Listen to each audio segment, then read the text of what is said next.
So I received a question on my YouTube channel. So as I typically do with questions on YouTube, I don't like to just answer the question. I like to go above and beyond and answer even more than your actual question. So the first question I received is in uses for the X stance, and in particular how you could use it as like a back step to maneuver around your opponent. So for this example, I'm going to punch towards my partner and he's going to block me towards the side here. Now in this kind of position, right, if this continued, right, he'd be trying to turn my back towards him so that I would be exposed, right? So I'm not going to let that happen. So as this happens, I'm both going to take my arm from underneath to kind of brush this off. At the same time, I'm going to step behind. And as I do that, I'm starting to expose his back.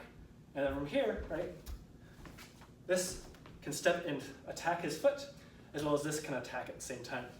So you can look at this as like a small positioning change. Right? I go to attack, he tries to expose my back, and then I use this to get around.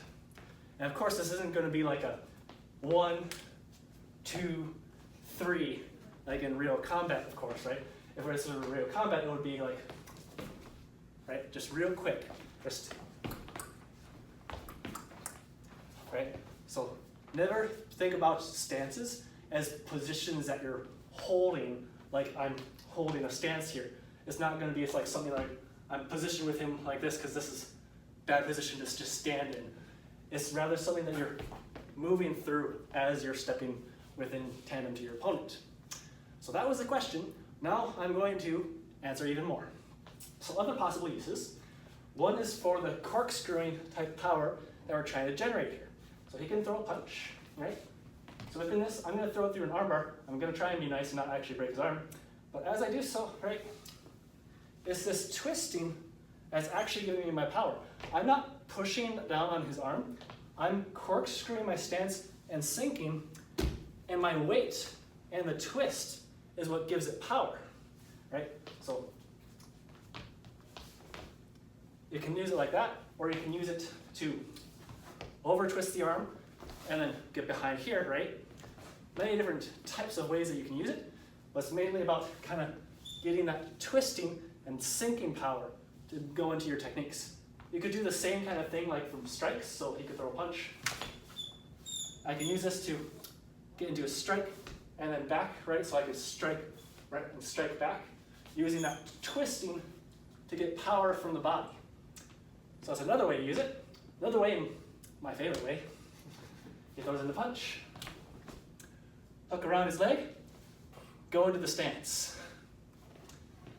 So if you've ever watched some of my videos, you'll know, especially with some videos I'm doing now, we talk about these 3 battles. There's the battles of upper, there's the battle of stealing their balance, there's also the battle of the feet.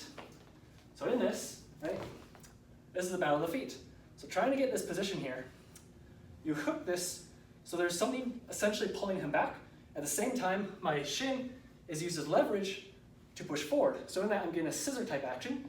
So just by sinking into my stance, you can see it break his. And if you do this fast enough, you're going to break something. The ankle or the knee is going to break. One of the two.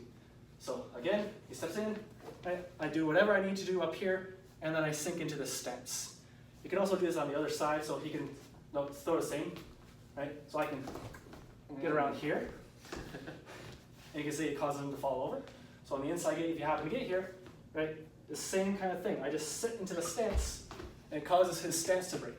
And once his stance breaks, he loses balance, and then the battle becomes a lot easier because his punches are going to be a lot less powerful when he's not able to keep upright. So that's 3 different ways that you can use the X stance in combat. See you in the next video.